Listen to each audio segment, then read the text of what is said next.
उदय India नलस्ट्री गो वैद्य विज्ञान अनुसंधान केंद्र में आप सबका बहुत बहुत स्वागत है।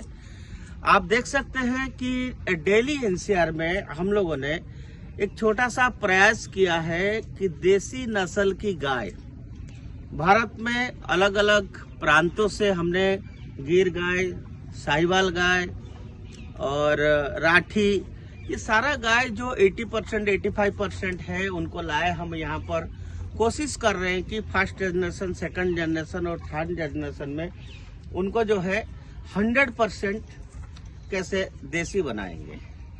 आप देख सकते हैं यहाँ की हाइजीन देख सकते हैं। ये एक गाय है, साहिवाल है और इसको कपिला भी बोलते हैं। बहुत शरीफ होते हैं ये गौ माता। हमारा पास 7 साल से है और करीब ये 5 बार ये बच्चा दे चुका है और ये भी साहिवाल है। मित्रों, आज गौ माता का इतना दुर्दशा है कि गाय को खाने के लिए जगह नहीं है। आज भारत एक कृषि प्रधान देश है, लेकिन आज कोई किसान के पास गाय नहीं है, क्योंकि गाय गांव में या सेमी अर्बन एरियाज कहिए, जो गोचर लैंड था वो गोचर लैंड धीरे धीरे खत्म होते जा रहा है।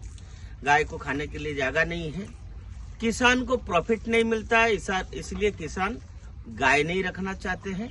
अगर गाय रखते भी हैं तो क्या करते हैं कि हाइब्रिड गाय रखते हैं, मिक्स ब्रीड गाय रखते हैं। लेकिन आप सबको पता होना चाहिए, भारत की अगर शास्त्र हम लोग पढ़ेंगे, वेदा पढ़ेंगे, उपनिषद पढ़ेंगे, तो जो देसी नस्ल की गाय होता है और वो भी भारत की गाय ही सबसे उत्तम मान की होती है।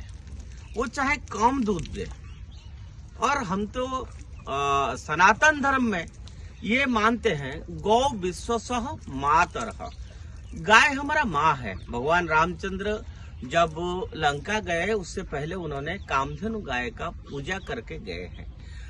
हिंदू धर्म में या सनातन धर्म में ऐसा कोई भी पूजा संभव नहीं है अगर आपके पास प्योर 100% गाय ना हो, 100% नस्ल की देसी नस्ल की गाय ना हो, दूध ना हो, घी ना हो, दही ना हो। तो ये पंचगव्य का एक मूल है। दूसरा, आज हम दिल्ली में हैं, हम देख रहे हैं आसपास एरिया में, चाहे हरियाणा कहिए, उत्तर प्रदेश कहिए, ये सब जगह में आज धीरे धीरे किसान की खेती जो है बंजर होते जा रहा है। केमिकल फर्टिलाइजर से वो जमीन की उपज जो वैल्यू है वो धीरे धीरे खत्म होते जा रहा है। लेकिन पहले जमाने में क्या होता था, जो गाय का गोबर है जिससे जो खाद बनता है, वो खाद जमीन को उपज बनाता है, उसका प्रोडक्शन क्वालिटी बनाता है। एक जमीन में 2-3 फसलें किसान कर सकता है। तो अब लोग ये सोचते हैं कि इससे प्रॉफिट क्या मिलेगा, दूध कितना मिलेगा। और एक बड़ी प्रॉब्लम और भी है कि आज पूरा दुनिया क्लाइमेट चेंज जो है, पॉल्यूशन है, air pollution, water pollution, land pollution, हर तरह से पॉल्यूशन से आज हम लोग फेस कर रहे हैं। लेकिन जो क्लाइमेट चेंज हो या एयर पॉल्यूशन हो, उस सब से अगर लड़ना है तो हमको उससे केवल देसी नस्ल की गाय ही बचा सकता है। गाय को हम सिर्फ एक इकोनॉमिकली प्रॉफिट के नाते या कितना दूध दे रहा है उसके हिसाब से नहीं देखना चाहिए। गाय का गोबर से हम लोग यहाँ उदय इंडिया नलस्ट्री में जो है हम गाय उपला बनाते हैं, संभराणी कप बनाते हैं, गोबर से कोन बनाते हैं, गोबर से स्टिक बनाते हैं, धूप का स्टिक बनाते हैं, उसमें कोई केमिकल हम मिलाते नहीं है। कर्पूर से हवन सामग्री बनाते हैं। अगर हर तरह से चीजें देखा जाए तो गाय हमेशा हमारे लिए फायदेमंद होती है। सबसे बड़ी बात क्या होता है कि अगर आपको स्पिरिचुअली हाई बनना है, अगर आपको ये कलयुग में कोई प्रोटेक्शन दे सकता है कि किसी का आशीर्वाद से आप बच सकते हैं, वो सिर्फ एंड सिर्फ गाय होते हैं। मैं हमेशा कहता हूँ, हम लोग लाखों रुपया, करोड़ रुपया ब्याह में, शादी में खर्चा करते हैं, बर्थडे में इकट्ठा करते हैं बच्चों की, अच्छी बात है। लेकिन हम अगर शादी में 2 करोड़ रुपया खर्चा करते हैं, क्या हम 2000 रुपया एक शादी में कभी गाय को नहीं दे सकते? पहले एक लड़की का जब शादी होता था तो गाय गोदान करते थे।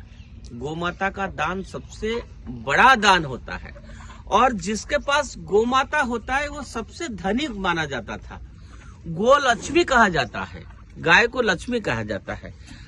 आप देखिए ये कितना शांत है, कितने सरल है। मैं जब भी यहाँ आता हूँ, जब भी मुझे समय मिलता है, इनके पास बैठता हूँ, उनसे प्यार करता हूँ, उनके साथ खेलता हूँ, मिलता हूँ। अभी जैसे आज हम आए, गाजर लेकर आए हैं, उनके लिए पालक की साग खिलाते हैं, बाजरा की खिचड़ी खिलाते हैं, बाकी उनका जो भूसा होता है, चारा होता है, वो सब खिलाते हैं।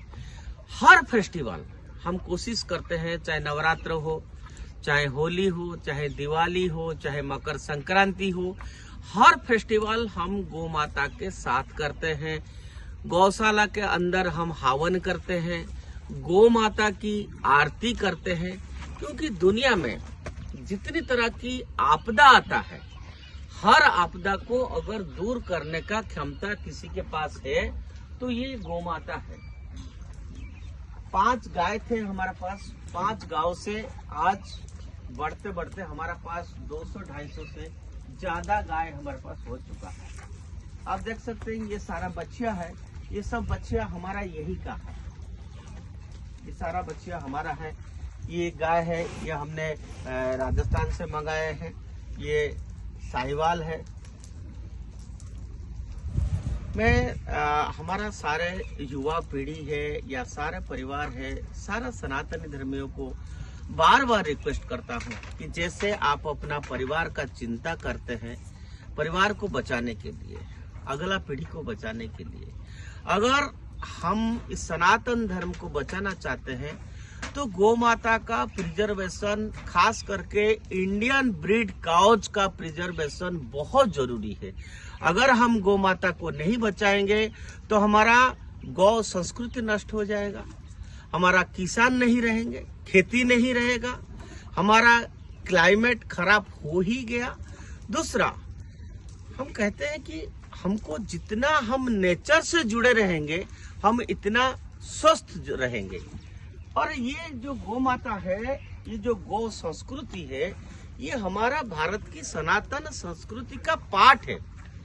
गौ माता से अगर हम दूर होंगे तो हम मानिए कि हम अपना जीवन से ही दूर हो रहे हैं।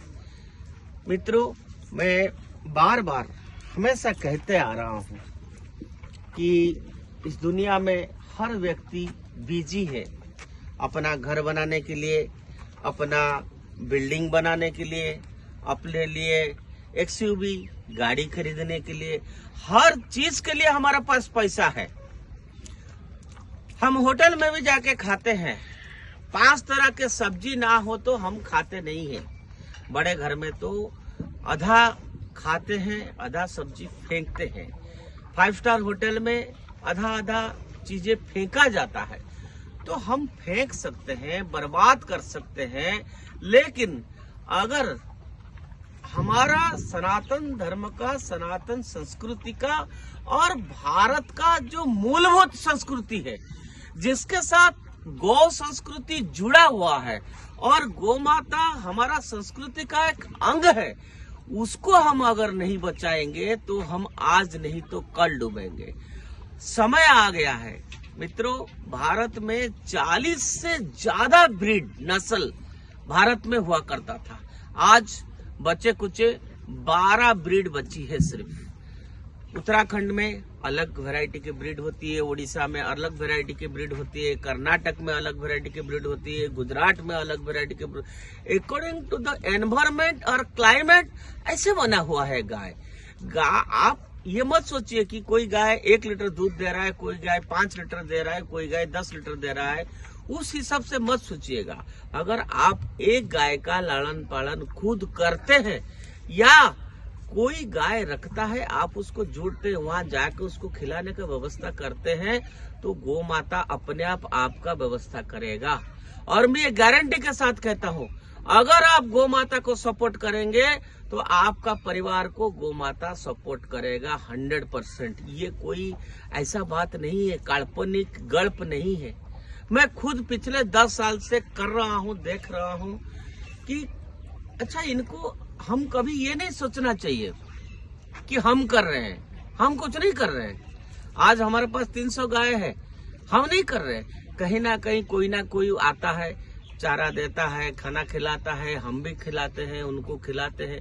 तो मित्रों, आज उदय इंडिया नरेष्ट्री गोवैध विज्ञान अनुसंधान केंद्र की तरफ से आप सबसे मेरा अनुरोध है, आप देखिए कितना शांत है, कितना शांत है। ये सब सुनती है, सब जानती है। आप यहाँ आइए, आपका घर के पास जो भी देसी नस्ल की गाय है उनके पास जाइए, उनको चारा खिलाइए, गौशाला में आप हवन करिए, गौ माता की पैर पकड़िए, आपकी कोई भी पाप नहीं रह सकता है।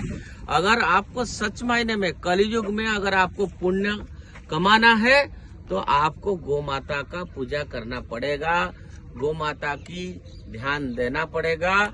और सबसे बड़ी बात मैंने क्या कहा कि सनातन धर्म जो इस भारत की मूल भूमि है, सनातन धर्म को अगर बचाना है तो हमको गौ संस्कृति बचाना बहुत जरूरी है। तो मित्रों, आइए, फिर से मैं आपको कहूंगा, आप जिधर भी है, आपकी बच्चा का जन्मदिन है, आपकी बच्चा का शादी है, ब्याह है, हर खुशी में, हर खुशी में, हर दुख में ये माँ आपके साथ खड़ा रहेगी।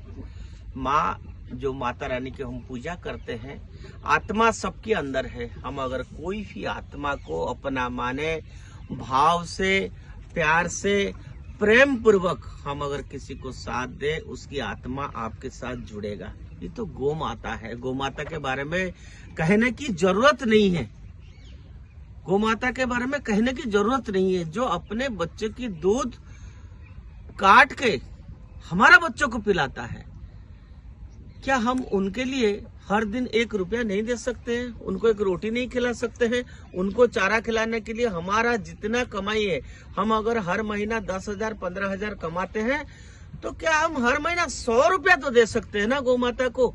हम भिखारी को भी 2 रुपया 5 रुपया दे देते हैं, भिखारी को देते हैं, अपंग को देते हैं, गरीब को देते हैं। अच्छी बात है, देना चाहिए भी जिसको जरूरत है। लेकिन साथ ही साथ ऐसे ही आज समय आया है मित्रों, कलयुग में मैं बार बार कह रहा हूँ कि गौ माता से जुड़िए, गौ माता को बचाइए। आप अपने बच्चे के लिए जो प्लास्टिक की थैली में दूध खरीदते हैं, आप कोई जरूरी नहीं है कि वो दूध है या कोई केमिकल है। वो दूध आएगा कहाँ से? जितना जरूरत है उसकी 1.001% गाय भी हिंदुस्तान में नहीं है। तो कहाँ से आ रहा है इतना दूध? कहाँ से आ रहा है इतना पनीर? कहाँ से आ रहा है इतना घी? ये सब जो है डुप्लीकेट माल हम अपने बच्चों को खिलाते हैं। इसलिए आप सब, आज से आपको विनम्र अनुरोध करते हैं कि आप सब गौ संस्कृति से जुड़िए, गौ माता से जुड़िए। कम से कम महीना 100 रुपया दीजिए, साल को 1000 रुपया दीजिए, और आपकी हर फंक्शन में, सुख दुख में कभी कुछ होता है उसमें गौ माता को शामिल करिए। जय गौ माता।